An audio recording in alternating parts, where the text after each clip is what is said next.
ಚಿನ್ಮನ್ ಮತ್ತೆ ಕುಂಕುಮ್ ಪಕ್ಷಿ ಇವರಿಬ್ಬರು ಸಹೋದರಿಗಳು. ಜಿಲ್ ಮಿಲ್ ಕಷ್ಟ ಪಡ್ತಿತ್ತು, ಆದ್ರೆ ಕುಂಕುಮ್ ತುಂಬಾ ಅತಿ ಆಸೆ.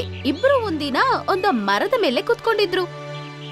ಕುಂಕುಮ್, ನಾವೇನಾದ್ರೂ ವ್ಯವಸಾಯ ಮಾಡ್ಬೇಕು, ಆಗ ನಮ್ಮ ಪೋಷಣೆನೂ ಚೆನ್ನಾಗಿ ನಡೆಯುತ್ತೆ. ದಾನ ಹುಡುಕೊಂಡು ಹೋಗ್ಬೇಕಾಗಿರೋ ಅವಶ್ಯಕತೆ ಇಲ್ಲ. ಸಹೋದರಿ, ನೀನು ಸರಿಯಾಗಿ ಹೇಳ್ದೆ, ಆದ್ರೆ ಏನ್ ವ್ಯವಸಾಯ ಮಾಡೋದು, ಹೆಂಗ್ ಮಾಡೋದು ಅಂತಾನೋ ಗೊತ್ತಿಲ್ಲ. ಏನಾದ್ರೂ ನಿನ್ಗೆ ಅದ್ರ ಬಗ್ಗೆ ಗೊತ್ತಿದ್ಯಾ? ನೀನ್ ಅದ್ರ ಬಗ್ಗೆ ಯೋಚನೆ ಮಾಡ್ಬೇಡ. ಹದ್ದು ಅಣ್ಣ ಹತ್ರ ಹೋಗಿ ನಾವು ಕೇಳೋಣ, ಅವರು ಚೆನ್ನಾಗ್ ವ್ಯವಸಾಯ ಮಾಡ್ತಾರೆ. ಹಾ, ನೀನು ಸರಿಯಾಗಿ ಹೇಳ್ದೆ, ಬಾ ನಾವು ಹೋಗಿ ಅಣ್ಣನ್ನ ಕೇಳೋಣ. ಇಬ್ಬರು ಎಗಿರಿ ಹರಿಯ ಹದ್ದು ಹತ್ರ ಹೋಗಿ ಅವ್ರ ಹತ್ರ ಹೀಗಂತ ಹೇಳ್ತಾರೆ. ಹದ್ದು ಅಣ್ಣ, ನೀನ್ ಏನ್ ಮಾಡ್ತಿದೀಯಾ? ಅರೆ ಏನಿಲ್ಲ, ಗದ್ದೆದೆ ಕೆಲಸ ಮಾಡ್ತಾ ಇದ್ದೆ. ನಾನು ಫಸ್ಲಿಗೆಲ್ಲ ಹಾಳಾಗದೆ ಇರೋಗೆ ಔಷಧಿ ಮಾಡ್ತಾ ಇದ್ದೆ. ಮತ್ತೆ ಫಸ್ಲು ಜಾಸ್ತಿ ಬರಬೇಕಲ್ವಾ,